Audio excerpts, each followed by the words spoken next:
es la Confederación Regional Obrera Miguel Acrom.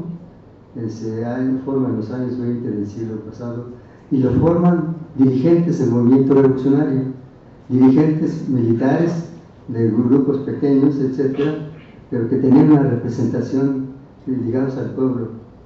Esos personajes decidieron crear una organización sindical y esta fue la CROM, precisamente, en los años 20, de todo después de la revolución, el triunfo armado de la revolución mexicana. Adelante. Entonces, la segunda central es la Confederación General de Obreros y Campesinos de México. Este se da porque en la CROM se produjo una intensa lucha entre los dirigentes de mentalidad avanzada y aquellos que no logran captar los cambios sociales y económicos que se dan y quieren que permanezca el sindicato, la confederación, tal como se creó inicialmente. Es decir, los más avanzados, los de pensamiento más avanzado, piensan en la democracia, en las elecciones de sus dirigentes, en la participación del sindicato en los problemas nacionales, en un programa, etc.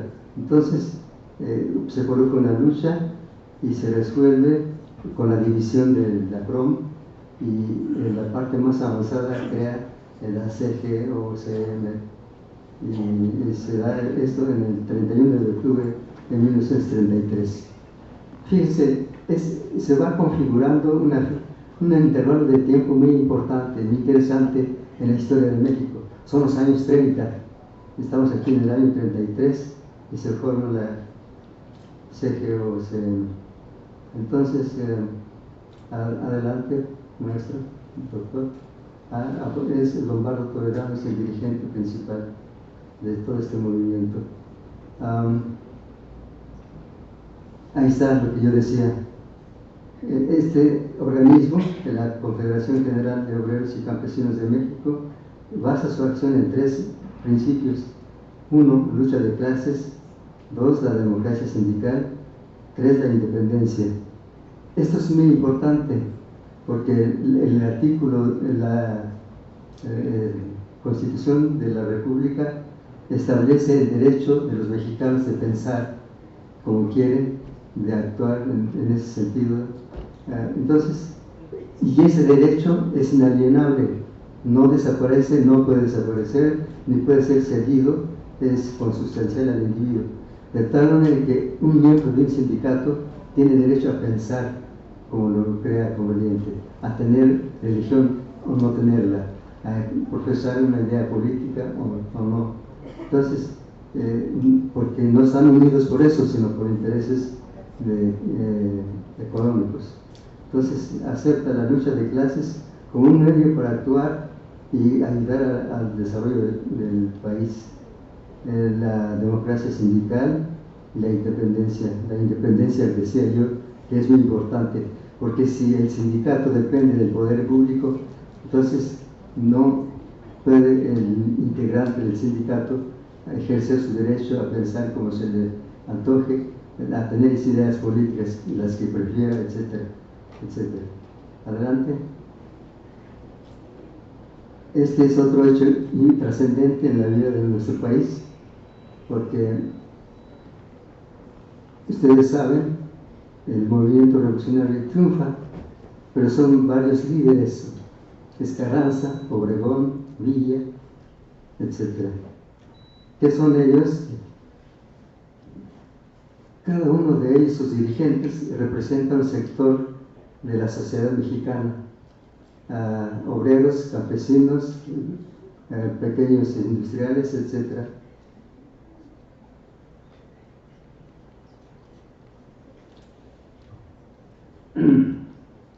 Y cuando triunfa la revolución, cada uno de ellos quiere imponer las tesis del sector social que representan. En este caso, el general Calles representó a un grupo y el general Cárdenas otro. Pues el general Cárdenas, por supuesto, representaba en ese momento a los del pensamiento más avanzado, porque la revolución se encontraba en un momento, en esos años 30, como de letargo, se hizo lento, avanzaba pero muy lentamente, y al pueblo le interesaba la situación económica y social, que avanzara aceleradamente, que se repartiera la tierra, que se industrializara el país, etc. Cosa que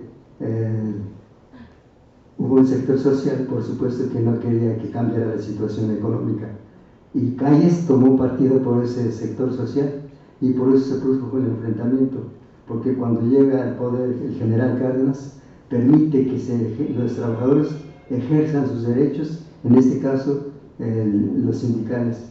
Es decir, se organizaron en el sindicato, pelearon por sus derechos, sus prestaciones, etc. Y hubo muchos movimientos de huelga en aquella etapa. Por eso se organizó la contrarrevolución, la encabezó Plutarco Elías Calles, y el 15 de junio de 1935 amenaza al presidente con quitarlo del poder si no cambiaba la política hacia los movimientos de huelga. Culpaban a Lombardo Toledano de tal cosa. Entonces quiso que Cárdenas actuara en contra de Vicente Lombardo Toledano en la práctica. Entonces, ante esa amenaza, todas las fuerzas políticas, fue un momento especial, dramático en la vida de México. Cómo se resolvió, dependió, ya lo vemos, el futuro del país. Entonces, el Congreso de la Unión se dividió, el Partido Nacional Revolucionario se dividió, todas las fuerzas políticas, a excepción del ejército. El ejército no se dividió y decidió apoyar al general Cárdenas. El movimiento obrero, al contrario, estaba desunido, se unió por ese motivo en defensa de sus intereses y decidió apoyar también al general Cárdenas. El movimiento sindical más el ejército fueron la base fundamental para que en unos cuantos días el presidente Cárdenas se consolidara y se resolviera todo a su favor. Este 15 de junio fue un día miércoles. Para el día sábado de la misma semana estaba resuelto el problema, porque el presidente tuvo la fuerza suficiente para pedir a todo su gabinete que renunciaran y hubo un cambio total. Y por supuesto que el nuevo secretario de Educación Pública fue el que hizo el Politécnico en esos años precisamente, y ocupa esa cartera debido a este conflicto. Entonces se forma el Comité Nacional de Defensa Proletaria, se moviliza todo el movimiento sindical a favor de Cárdenas y se fortalece el movimiento obrero. Adelante. Y como resultado, una vez que ya actuaron conjuntamente, decidieron entonces, analizaron la situación y decidieron crear un organismo unificador que fue la Confederación de Trabajadores de México, la CTM, en febrero de 1936. Entonces la clase obrera se unifica, y se unifica bajo principios de lucha de clases, democracia sindical, etc. Es decir, como una organización revolucionaria de los trabajadores. Vean lo importante que es precisamente en 36 se forma el CTM con esa fuerza. Adelante. En esa misma etapa ocurren estos dos hechos también muy importantes. La expropiación petrolera. Primero se tuvo que formar el sindicato de petróleo. Es toda una historia extraordinaria esta, la de la expropiación. Simplemente lo menciono aquí para ubicar el contexto en que se dan las condiciones para la creación del Sindicato Nacional de Trabajadores de la Educación. La expropiación petrolera, se forma el sindicato pelea entonces por aumento de salarios y condiciones de trabajo iguales para toda la industria, se libra la batalla contra las empresas petroleras y el resultado de la expropiación que ustedes todos ya conocen. Y además también se da la reforma al artículo 3 constitucional y se establece la educación socialista, que fue muy atacado por la derecha precisamente. Los maestros fueron, sobre todo los maestros rurales, fueron agredidos en gran cantidad, los asesinaban, les cortaban las orejas, etc. No, fue terrible esa etapa la que vivieron los maestros. Entonces, todo este cuadro sindical da idea de cómo se fue conformando una fuerza, la del movimiento obrero, capaz de influir en el futuro de la nación y al mismo tiempo proteger, ayudar, orientar a todos los trabajadores que querían formar su sindicato de manera independiente, como fue el caso de Chen. Adelante. Entonces, ahora sí, tocamos de manera explícita el caso de los maestros. En 1926 se forma el primer sindicato de maestros. Lo forma Vicente Lombardo Toledano. Adelante. Estalla una huelga. Esta huelga es muy importante. La primera que estalla en la agrupación de maestros es en Veracruz. ¿Por qué fue eso importante? Porque antes de esta huelga, el maestro de la escuela no era considerado un trabajador del Estado. No había trabajadores del Estado, más bien. Precisamente con esta huelga se obliga al Estado mexicano a reconocer que funciona como el patrón para el caso de los trabajadores que están a su servicio, en este caso los maestros.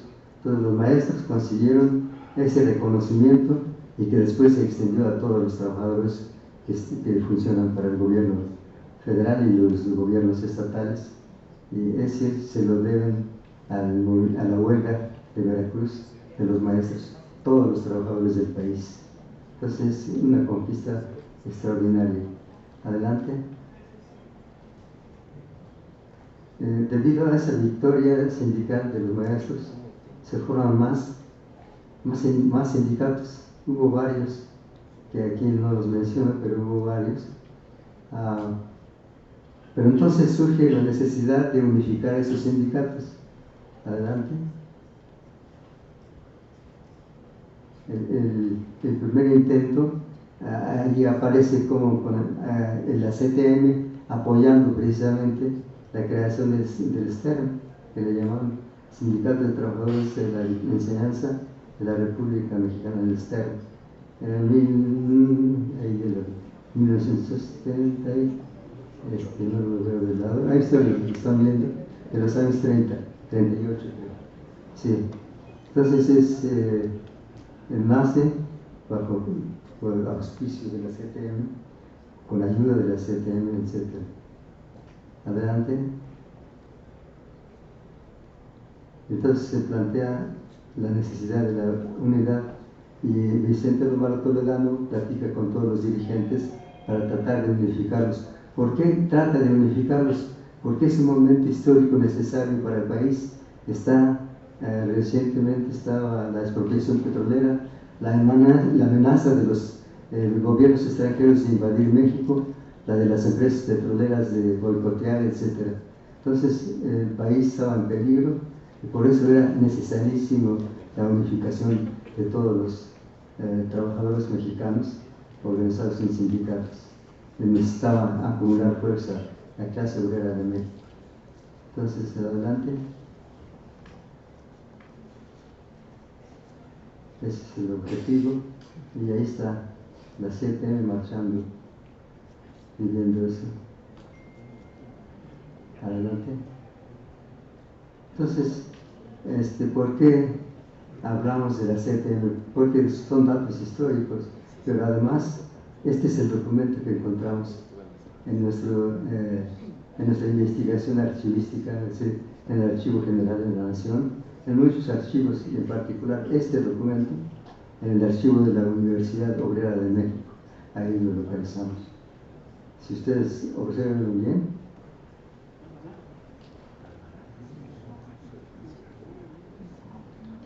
es un documento histórico. Por lo tanto, el primer párrafo se refiere a Vicente Lombardo Toledano. El segundo, él se dirige al comité directivo del STERM. Es una reunión conjunta entre las dos directivas, CTM y STERM. ¿Cuándo se produjo? Ahí está la fecha, 1 de marzo de 1939. Acá apenas un año de la expropiación petrolera y de que se había aprobado también el artículo 3 con la educación socialista, etc. Entonces, en esta reunión tocan varios problemas, 4. Adelante. Ahí los mencionamos, cuáles son los problemas que se tocan en esta reunión histórica. Es la lucha intergremial, o sea, entre las diferentes organizaciones sindicales del magisterio, las relaciones con los trabajadores del resto y la posición de los maestros frente a la reforma del artículo 3 constitucional. Entonces, en esta reunión llegan a la conclusión de que hay que unificar el magisterio y fijan una fecha para el Congreso Constituyente, que fue en 1941.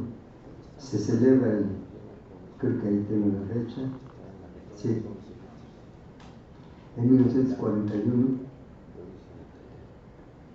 y comienza el Congreso. Nada más que hay un personaje que ustedes seguramente han oído hablar, el secretario de Educación Pública en ese entonces, Octavio Béjar Vázquez, un hombre de derecha, por supuesto, muy religioso, y que estaba en contra de toda la obra de Cárdenas. Él quiso desaparecer al Politécnico y por esa razón el Politécnico se lanzó a la huelga en 1942 para no ser aniquilado, desaparecido por la acción de Béjar Vázquez. O sea, atacó al Politécnico y también y quiso intervenir en el Congreso Constituyente del CENTE para cooptar a la directiva, es decir, poner a su lado a los dirigentes del CENTE. Entonces, ante ese peligro, ante esa amenaza, los congresistas decidieron posponer el Congreso Constituyente y decidieron irse hasta el 43. Por eso estamos celebrando los 80 años del CENTE. En diciembre del 43 se celebra el Congreso Constituyente. En la siguiente lámina, por favor. Sí, 43 de diciembre. Entonces, a estas alturas deben comprender que la CTM se ha fortalecido mucho, tiene más influencia en el poder público, ha combatido, los maestros atacaron mucho a Béjar Vázquez, el Politécnico lo mismo. Béjar Vázquez perdió fuerza y fue removido y todo ocupa su lugar. Las condiciones cambiaron. El secretario de Estado de Educación Pública permitió que se celebrara, respetó a los maestros que se constituyeran en sindicato y por eso se crea el Sindicato Nacional de Trabajadores de la Educación en diciembre de 1943. Precisamente estamos celebrando los 80 años de existencia del gran Sindicato Nacional de Trabajadores de la Educación. Pues esto es lo más relevante que quise transmitirles. Lo demás ustedes lo conocen, todas las ventajas, todas las conquistas que ha tenido el sindicato, en particular para el Politécnico. Recuerdo yo estos hechos. Cuando en el 68 el presidente Díaz Ordaz anuncia que otorgaría la autonomía para el Politécnico si los politécnicos lo aceptan. Se rechazó, la comunidad politécnica dijo que no, y el CENTE, a través de la sección 10, se opuso terminantemente a tal cosa.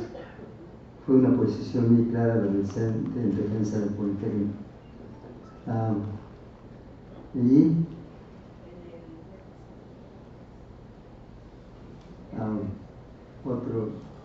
Otro caso que yo recuerdo, esto lo viví porque en realidad estaba yo en ese grupo. Platicamos con el presidente de la Gran Comisión de la Cámara de Senadores. Senador está mal ahí, es con ese. Porque se estaba discutiendo en su etapa final la ley orgánica del Politécnico. Ustedes deben recordar que el artículo primero al final habla de la Revolución Mexicana. Esa frase se le propuso al presidente de la comisión que dirigía el Senado y lo aceptó. Era un ex dirigente sindical del Sindicato Nacional de Trabajadores de la Educación. Comprendía plenamente, era un hombre de ideas avanzadas y se aprobó. Y por eso tiene el artículo primero de la Ley Orgánica del Politécnico esa redacción. Es producto del Sindicato Nacional de Trabajadores de la Educación. Adelante. Creo que esto. Pero sí quisiera agregar algo más.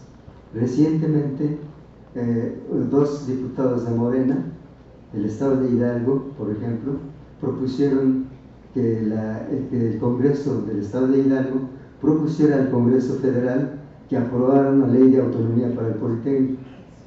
La comunidad politécnica lo rechazó, el Consejo General Consultivo se reunió y cada uno de sus integrantes fijó su posición y todos en defensa del Politécnico no permitimos que se aprobara tal cosa, y hubo una declaración única. Yo creo que pocas veces se había mostrado unificado el Politécnico como en esa ocasión y discutido abiertamente. Pues el CENTE adoptó la misma posición y el secretario general del CENTE, el día anterior de cuando se aprobó ese documento del Consejo de Politécnico, ya había planteado al secretario de Gobernación que no tocaran al Politécnico, que no quisieran cambiarlo a ser una institución autónoma. Así que hasta muy recientemente el CENTE ha sido factor fundamental para la supervivencia del Politécnico y en su lucha también por mejorar su presupuesto. Así muchos otros hechos podría yo hablar, pero ustedes los conocen más que yo quizás. Entonces, pero eso es lo que yo quería decirles, cómo se fundó el Sindicato Nacional de Trabajadores de la Educación. Muchísimas gracias.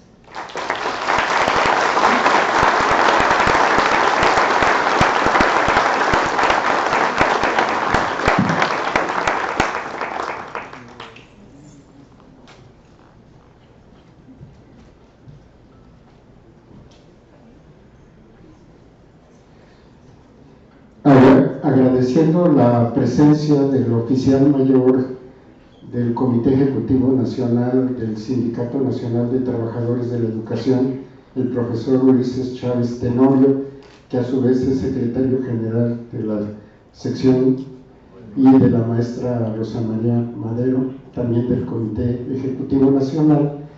Si el maestro Modesto lo permite, hay tiempo todavía para una o dos preguntas, maestro. ¿Sí? Entonces, las personas que tengan alguna pregunta, algún comentario.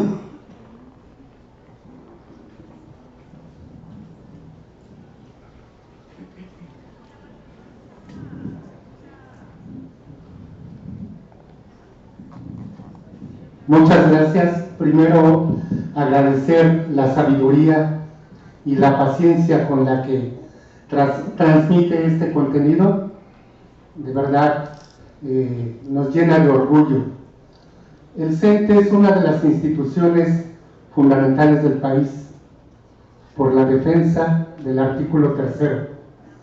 Su papel ha sido fundamental para la educación pública, laica y gratuita. En su perspectiva, ¿cuál es la importancia que tiene el CENTE en esta coyuntura cuando hay críticas muy duras hacia los libros de texto, hacia la misma educación pública, laica y gratuita? Muchas gracias.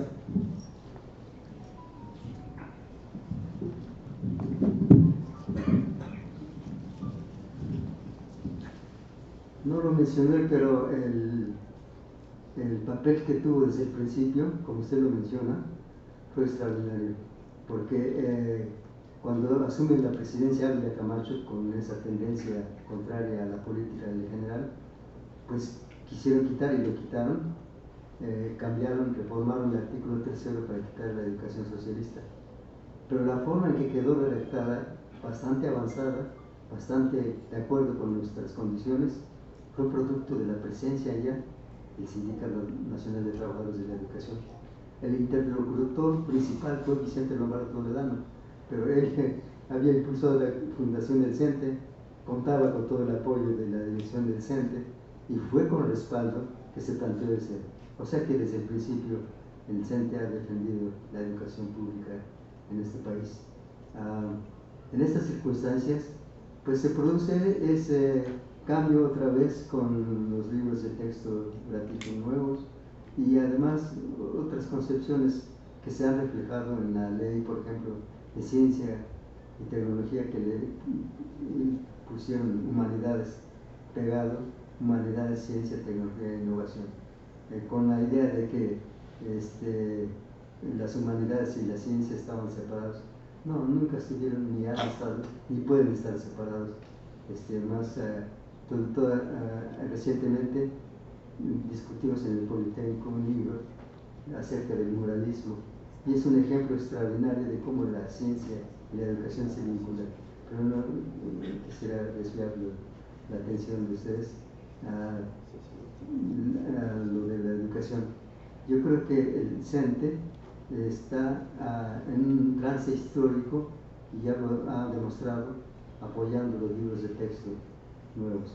Tienen defectos, pero tienen una virtud esencial: basarse en la ciencia fundamentalmente. Tienen métodos nuevos, sí, pero se pueden analizar, se puede proponer que se cambie, se modifique, se enriquezca más que cambiarlo. Eso es lo que el CENTE ha dicho y creo que es lo justo, lo correcto. Esos libros tienen bastantes cosas valiosas que hay que perfeccionar y deberían de pedir la opinión del sindicato, o sea, a los maestros, que somos los que hacemos esa tarea, los que conocemos a profundidad los métodos, etcétera, y que nos pasamos muchos años estudiando con qué metodología podemos lograr enseñar mejor a nuestros estudiantes. Entonces yo pienso que es así, y más cuando el sindicato se ha metido en un proceso bastante trascendental, que es el de la democratización del mismo sindicato. La elección de los dirigentes seccionales mediante voto directo, universal y secreto es algo extraordinario. Va a impactar necesariamente, por supuesto, en la vida interna. Va a hacer que los maestros participen más, toda su creatividad se oriente a que el sindicato tenga un programa más avanzado para ayudar al progreso de México. Pero además va a impactar seguramente en otros sindicatos ese proceso. Le comentaba yo a los dirigentes actuales que tuve la oportunidad, siendo dirigente delegacional, de proponer precisamente ese proceso, ese método: votación directa, universal y secreta para elegir al comité directivo seccional, hace como 45 años. Se tardó un poquito, pero ya está. Lo importante es que ya está.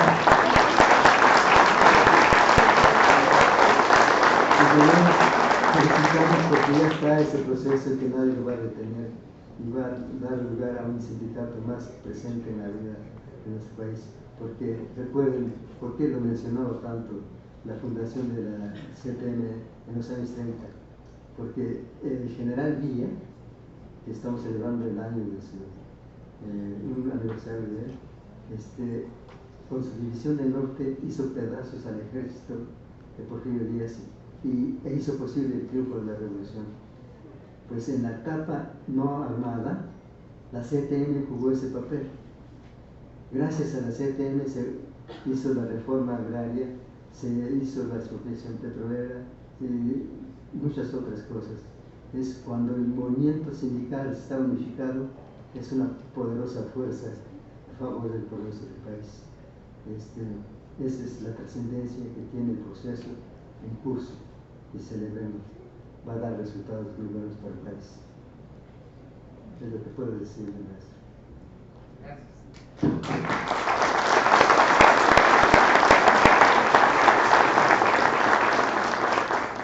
Todavía hay tiempo para más preguntas. Creo que, por ejemplo, esta pregunta fue muy ilustrativa y sobre todo da cuenta porque en cada periodo de la historia, y principalmente cuando se modifican programas y libros de texto, siempre hay esta batalla ideológica. Y afortunadamente en todos los momentos, en el 62, en el 75, 76 y ahora, el sindicato de maestros siempre ha estado apoyando a los libros de texto gratuitos y a la educación pública. ¿Alguna otra pregunta? Allá. Yo tengo una pregunta. Yo he estado revisando los libros de texto.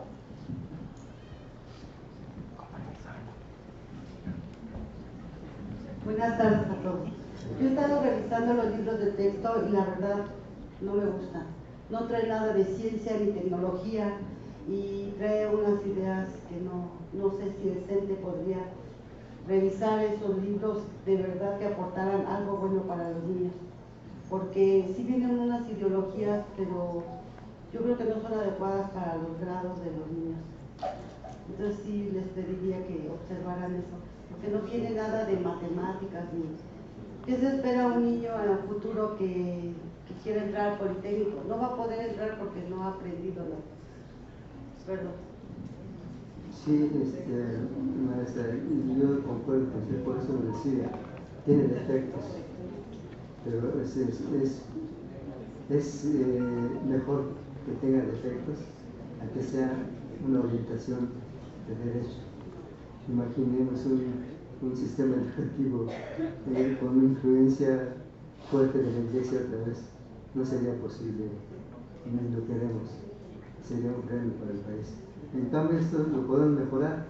Pienso que es de las cuestiones que se deben mejorar, porque en el Politécnico, en particular, yo pienso que es totalmente justo, correcto y necesario que la ciencia sea la columna vertebral del proceso de enseñanza. Y más, en mi caso, la experiencia de 50 años, nada más, enseñando física, llegué a la conclusión de que el niño, el joven que resuelve un problema experimental, capta en su esencia lo que es la teoría, mejora su capacidad de observación, de análisis, etc. Entonces, es la mejor forma de que los niños, los jóvenes resuelvan problemas, es la mejor forma para que aprendan, asimilen lo que es la ciencia. Y la ciencia debe ser el corazón, la columna vertebral del proceso de enseñanza de nuestros niños, porque es la que desarrolla la capacidad de análisis, de crítica, etc. Pues no lo debemos soltar. Entonces, por eso yo pienso que son perfectibles y si se resisten, pues tenemos que alzar la voz fuerte para que nos escuchen y se modifiquen según piensen los maestros, que son los que hacen la tarea diaria. Es lo que puedo señalar, maestra.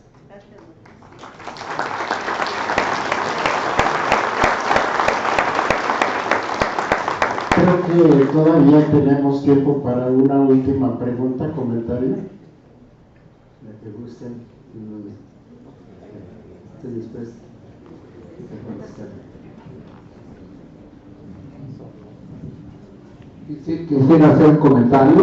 Lo primero es dar las gracias a nuestro expositor el día de hoy.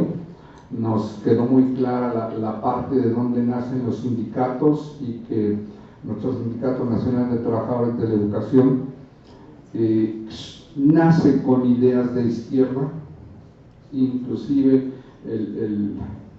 la idea central para que surja el Sindicato Nacional en diciembre de 1943 es de corte comunista y ha sufrido durante 80 años diferentes cambios en la forma de pensar, no solo del sindicato, sino también de los maestros y de la propia sociedad.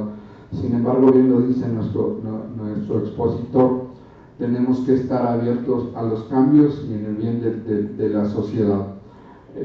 Nosotros, los que tuvieron a bien la sección es votar porque ya lo dijo, ahora es una nueva democracia en la que todos tienen un voto y ustedes lo ejercieron hace unos meses. Estamos seguros de que los catedráticos del Instituto Politécnico Nacional, los maestros de los niveles medio superior que no pertenecen al poli, los que pertenecen al poli, los de secundaria, los de primaria y los de preescolar y hasta los de inicial, tenemos la suficiente capacidad, uno, para analizar los programas, los libros de texto, dos, para opinar sobre ellos porque es nuestra materia de trabajo y tratar de mejorarlos y tratar de que en ellos esté lo que necesitan nuestros alumnos, pero sobre todo, y en el Politécnico, la libre cátedra, es decir, tomar los materiales, tomar los programas, tomar lo que necesitan nuestros alumnos y nosotros con la capacidad que hemos tenido siempre, vamos a decidir cuáles son los temas a darles a nuestros alumnos. Y en el caso de la sección 9, que es la que represento, por supuesto que queremos que los alumnos lleguen a secundaria, a media superior, de superior, no solo con una educación humanista, sino también con conocimientos sólidos para que tengamos excelentes ingenieros, excelentes licenciados y excelentes ciudadanos sobre todo. Entonces, lo que nosotros les decimos a los compañeros es: toma los materiales, analízalos, velos, di en qué se pueden mejorar y serán las propuestas que nosotros demos para que se mejoren, pero sobre todo tienes la libertad de cátedra. Esa es la posición que por lo menos desde la sección 9, y creo que muchos lo comparten, la sección 60, pero también porque el maestro Carlos es un compañero que, con ideas muy avanzadas, con ideas muy... debe de ser lo que respetemos, la libre cátedra y lo que ustedes crean que es conveniente que los alumnos tienen que saber en base a lo que vivimos. Nuevamente felicidades, maestro. Muchas gracias, doctor.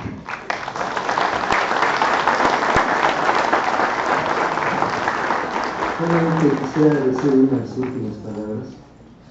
La educación pública.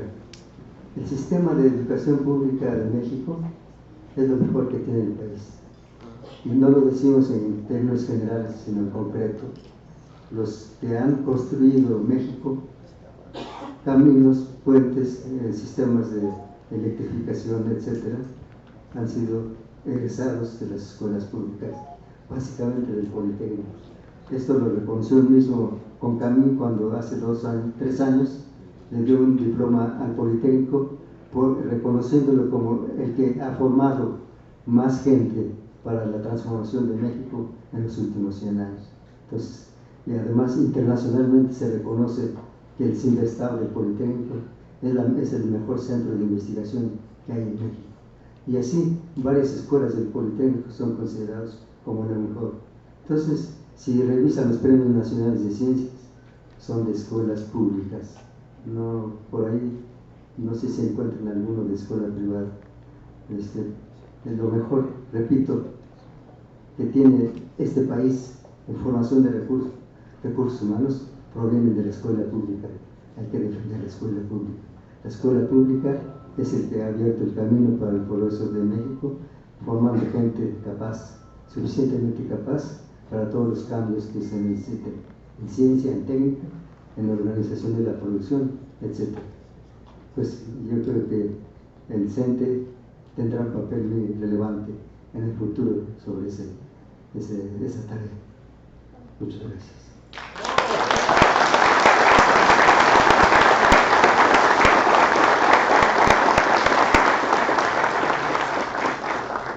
Pues agradeciendo al maestro Modesto, decano del Instituto Politécnico Nacional, compartir su experiencia y la visión de un sindicalista a través de la historia de nuestro país.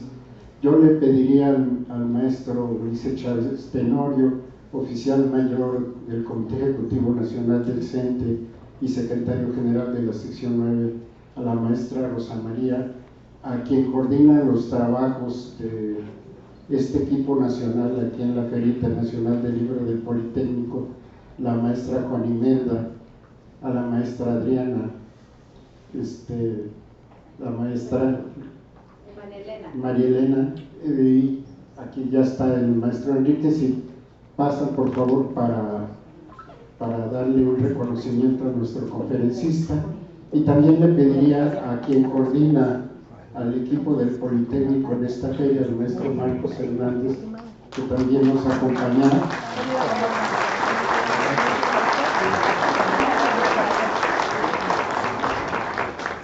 Y en el inter que suben los compañeros, yo me quedo con las palabras del maestro Modesto, que comenta: yo creo que algo que no se ha valorado y no se ha enfocado pertinentemente de los nuevos libros de texto es el enfoque problematizador y el hecho de plantear problemas y buscar resolverlos. Y creo que eso a futuro, con una buena formación en matemáticas, en física, en química, va a ayudar mucho, sobre todo a los muchachos que quieran orientar su formación en el área de la ciencia, y qué mejor que en el Instituto Politécnico Nacional.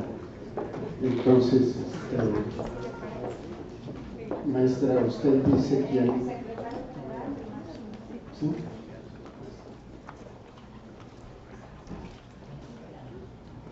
Tengo el honor de dar el reconocimiento al maestro Modesto Cárdenas García. Este reconocimiento que otorga el Sindicato Nacional de Trabajadores de la Educación por presentar en el Ágora, que en este caso es en este auditorio, la conferencia Desarrollo Histórico del CENTE en la 40ª edición de la Feria Internacional del Libro del Instituto Politécnico Nacional 2023. Ciudad de México, a 5 de septiembre del 2023, por la educación al servicio del pueblo, y lo firma nuestro secretario general, el maestro Alfonso Cepeda Salas, secretario, ya les dije, nuestro secretario general, que además es un gran gusto ofrecer este reconocimiento a un sindicalista tan reconocido. Maestro, muchas felicidades.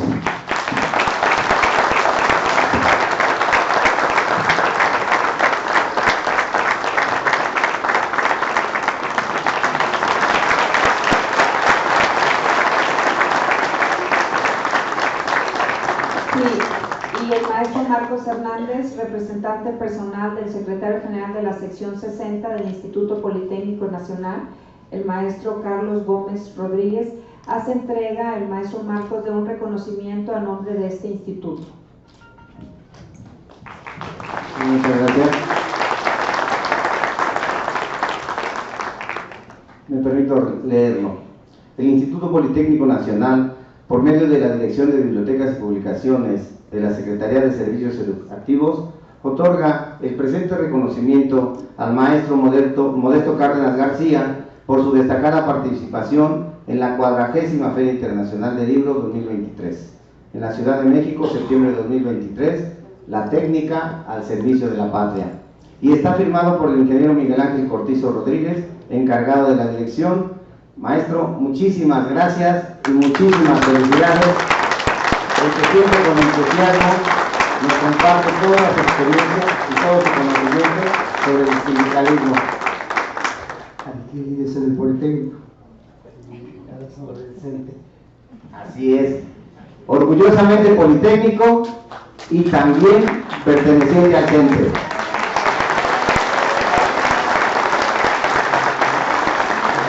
Y además decano del Instituto Politécnico Nacional.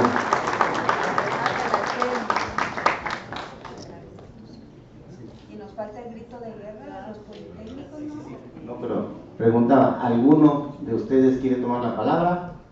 Quizá el maestro quiera decirnos después de este. A ver, maestro, un agradecimiento. Bueno, quisiera hacer un reconocimiento, o más bien dar las gracias por el honor de haberme permitido hablarles a ustedes, compañeros politécnicos, para transmitirles estas preocupaciones sobre el futuro del CENTE y sobre el futuro del Politécnico. Creo que ambos son provisorios, no son de derrotas. En el camino hacia el futuro vamos a tener muchas victorias, como ha sido en el pasado, seguramente.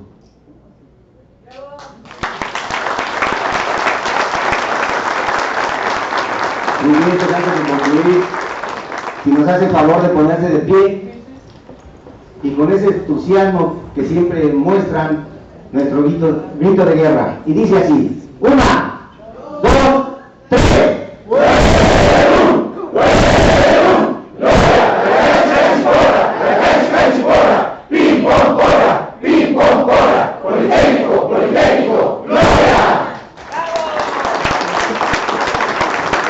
Y claro que sí, ¿por qué no? 1 al CENTE. Y dice así: 1, 2, 3.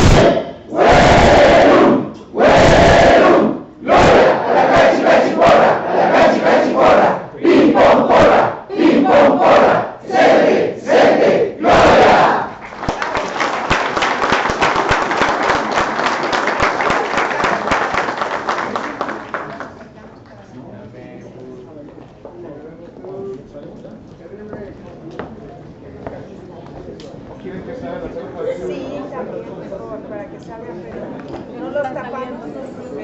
Si nos esperan tantito para la foto y que le quede el recuerdo. Sí, si nos permiten tantito, no moverse de sus lugares para que salgan en la foto.